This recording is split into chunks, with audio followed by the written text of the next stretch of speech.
Lok Sabha vote মানে এক প্রার্থীর কপালে দুশ্চিন্তার ভাঁজ। কিন্তু দেখুন, বিষ্ণুপুর লোকসভা কেন্দ্রের এই বিজেপি প্রার্থী নির্বাচনের দিন 1900 মতো বুথে বুথে না ঘুরে একেবারেই চিন্তাভাবনাহীন হয়ে থেকে একটি বেসরকারি লজে ভাত ঘুম দিলেন।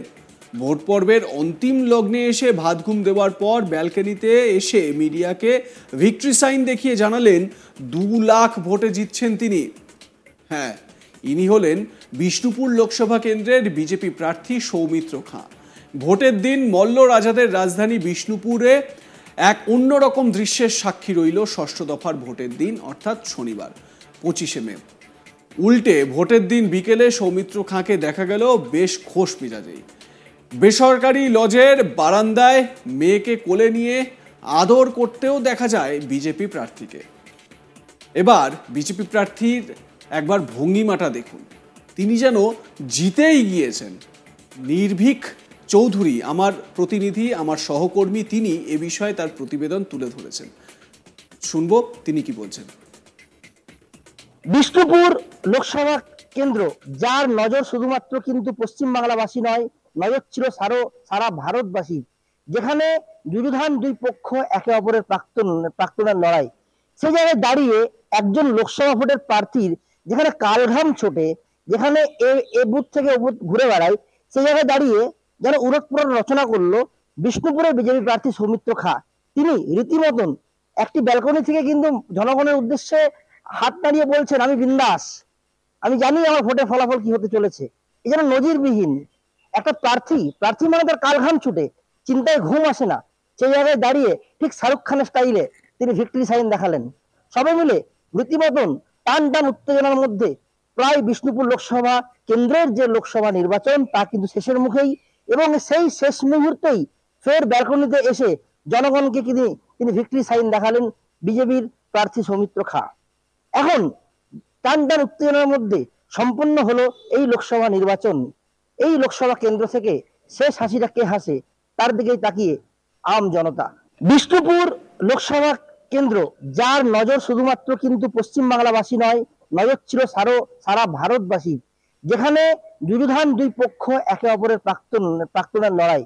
সেই জায়গায় দাঁড়িয়ে একজন লোকসভা ভোটের প্রার্থীর যেখানে কালঘাম ছোটে, যেখানে এ বুথ থেকে ও বুথ ঘুরে বেড়ায়, সেই জায়গায় দাঁড়িয়ে যারা উড়োৎপুরন রচনা করলো বিষ্ণুপুরের বিজেপি প্রার্থী সৌমিত্র খাঁ।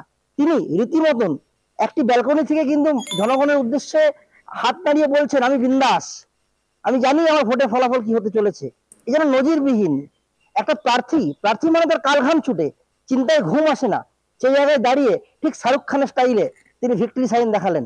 সবাই মিলে রীতিমতন টান টান উত্তেজনার মধ্যে প্রায় বিষ্ণুপুর লোকসভা কেন্দ্রের যে লোকসভা নির্বাচন তা কিন্তু শেষের মুখেই, এবং সেই শেষ মুহূর্তেই ফের ব্যালকনিতে এসে জনগণকে তিনি ভিক্টরি সাইন দেখালেন বিজেপির প্রার্থী সৌমিত্র খাঁ। এখন টান টান উত্তেজনার মধ্যে সম্পন্ন হলো এই লোকসভা নির্বাচন। এই লোকসভা কেন্দ্র থেকে শেষ হাসিটা কে হাসে, তার দিকেই তাকিয়ে আম জনতা। বিষ্ণুপুর প্রসঙ্গত 2024-এর লোকসভা ভোটে অন্যতম নজরকাড়া কেন্দ্র এই বিষ্ণুপুর লোকসভা কেন্দ্র। এই কেন্দ্রে ভোটের ময়দানে মুখোমুখি দুই প্রাক্তন স্বামী স্ত্রী। বিজেপির প্রার্থী সৌমিত্র খাঁ এর বিপরীতে তৃণমূল প্রার্থী সৌমিত্রর প্রাক্তন স্ত্রী সুজাতা মণ্ডল। ভোট ময়দানে প্রচারে 1 ইঞ্চিও জমি ছাড়েননি দুই প্রার্থী। ভোটের দিন যত এগিয়েছে ততই চড়া হয়েছে বিজেপির সৌমিত্র খাঁ বনাম তৃণমূলের সুজাতা মণ্ডলের বাকযুদ্ধ। শুক্রবার 10ই মে তৃণমূলের চামড়া তুলে নেওয়ার হুঁশিয়ারি দেন বাঁকুড়ার বিষ্ণুপুরের বিদায়ী সাংসদ তথা প্রার্থী সৌমিত্র। শুক্রবার বাঁকুড়ার বড়জোড়া ব্লকের ছান্দারে প্রচারে গিয়ে বিষ্ণুপুরের বিজেপি প্রার্থী সৌমিত্র খাঁ তৃণমূল নেতা ও প্রার্থীকে হুঁশিয়ারি দেন।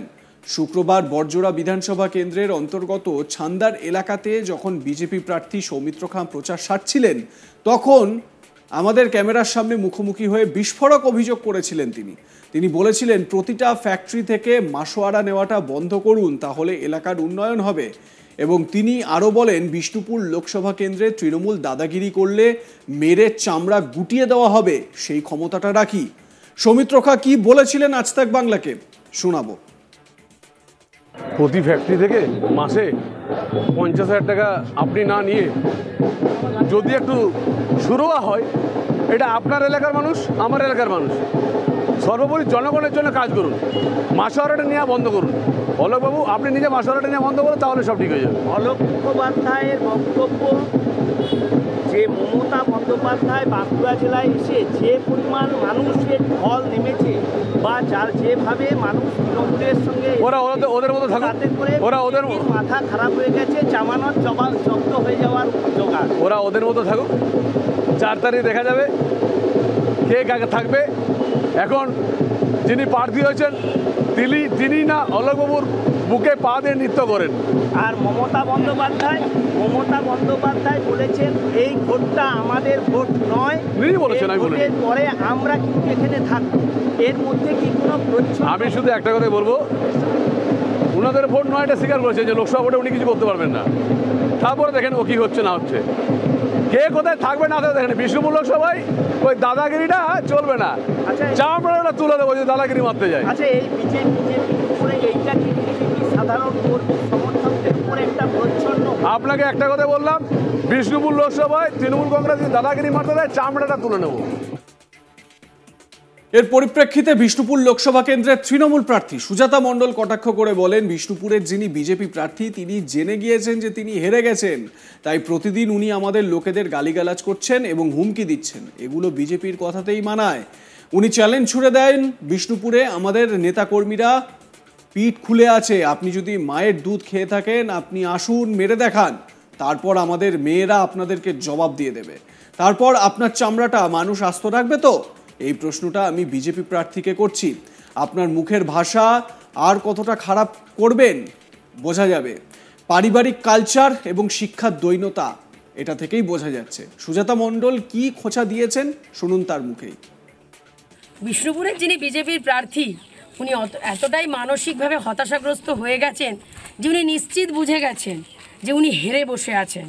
4 জুন ফলাফল বেরোনো শুধু সময়ের অপেক্ষা, তাই উনি প্রতিদিন আমাদের তৃণমূলীদেরকে গালি দিচ্ছেন, গালিগালাজ করছেন এবং এতটাই ভুলভাল বকছেন যে উনি রেগুলার জোকারে পরিণত হচ্ছেন। আজকে উনি বড়জোড়া বিধানসভার সম্মানীয় বিধায়ককে নিয়ে যে নোংরা ভাষা প্রয়োগ করেছেন, বা রোজ দিন বিষ্ণুপুরের বিজেপি প্রার্থী এবং ওনাদের জেলা সভাপতি যেভাবে রোজ দিন আমাদের তৃণমূলীদের বলছেন চোখ উপড়ে নেবেন, হাত পা ভেঙে দেবেন, মেরে কোমর ভেঙে দেবেন এবং হসপিটালে ট্রিটমেন্ট করতে পাঠাবেন, এই ধরনের হিংসার কথা, হুমকি ধুমকির কথা বিজেপির মুখেই মানায়। আর উনি আজকে বলেছেন না যে তৃণমূলীদের নাকি বিষ্ণুপুরে যত তৃণমূলের নেতা আছে সবাই চামড়া গুটি দেবেন। আমাদের নেতারা পিঠ খুলে বসে আছে, আপনি আসুন। আপনি যদি দুধ খেয়ে থাকেন মায়ের, তা আমি আপনাকে চ্যালেঞ্জ জানালাম, আপনি আসুন তৃণমূলীদেরকে মার দিয়ে দেখান, তারপর আপনি কিভাবে ফিরে যান আমাদের মেয়েরা জবাব দিয়ে দেবে। লাইক কমেন্ট শেয়ার করতে ভুলবেন না। দেখতে থাকুন আজ তাক বাংলা।